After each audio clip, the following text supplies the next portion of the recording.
So hi guys, welcome back sa ating YouTube channel. So ngayong gabi, pag-uusapan natin itong tungkol sa buntot ng bagi, bawang o asin. Alin nga ba ang pinaka-epektibong pangontra sa mga aswang?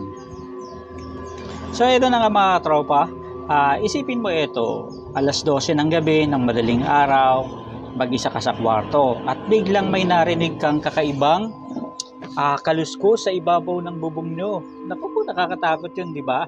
So, tunog ng mahabang dila na pilit pumapasok sa siwang ng kesame.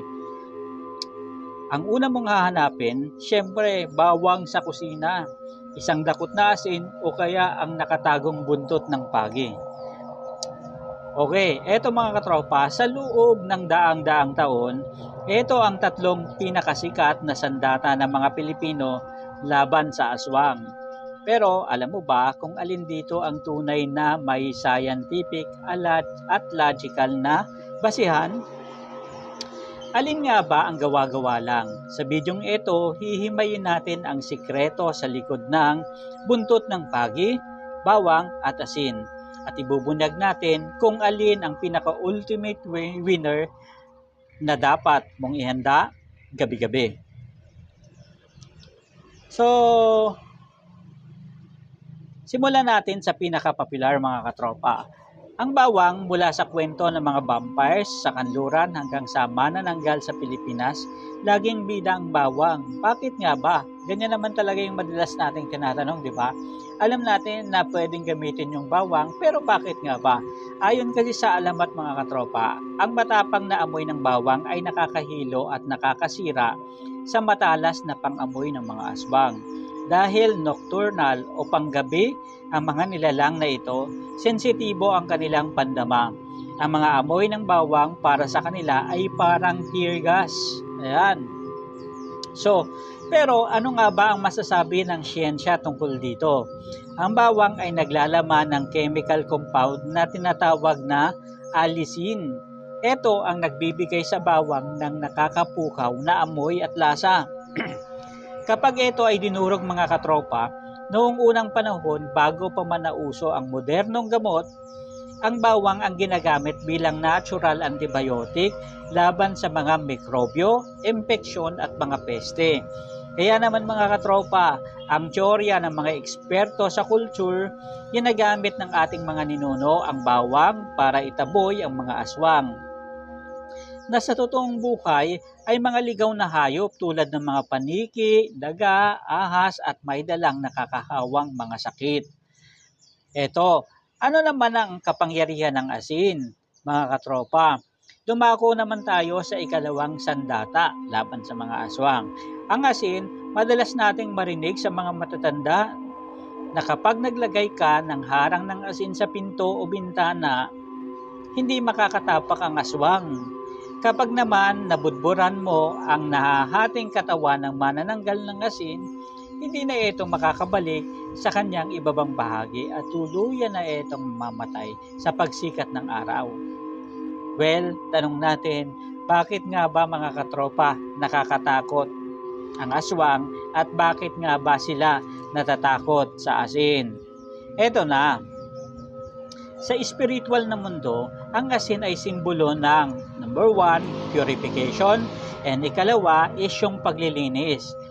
Dahil ito ay nagmumula sa dagat, itinuturing itong banal na elemento na nagtataboy ng anumang itim, na mahika at maruming enerhiya.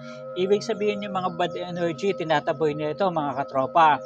Sa biological aspect naman, ang asin ay may katangiang hygroscopic. Ibig sabihin nito mga katropa, hinihigop nito ang moisture o tubig.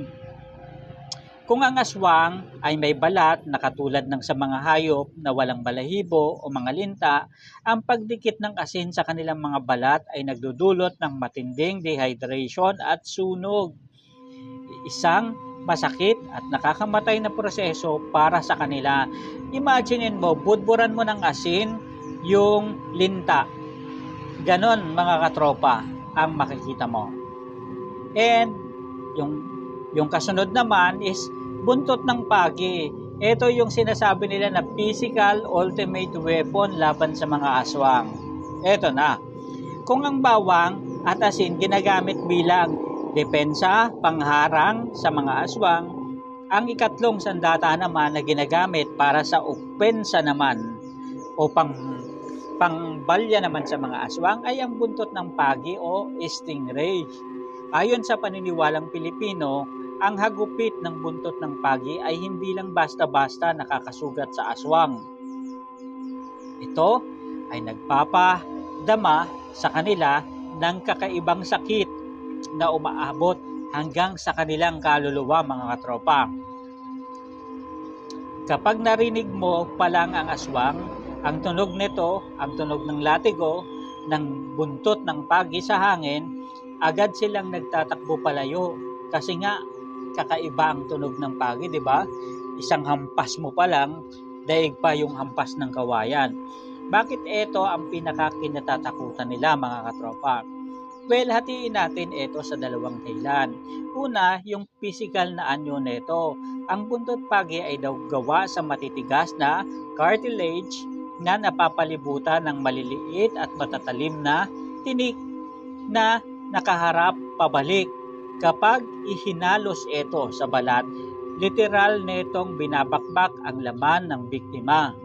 May dala rin itong natural na venom o kamandag mula sa dagat na nagdudulot ng matinding pamamaga at paralysis.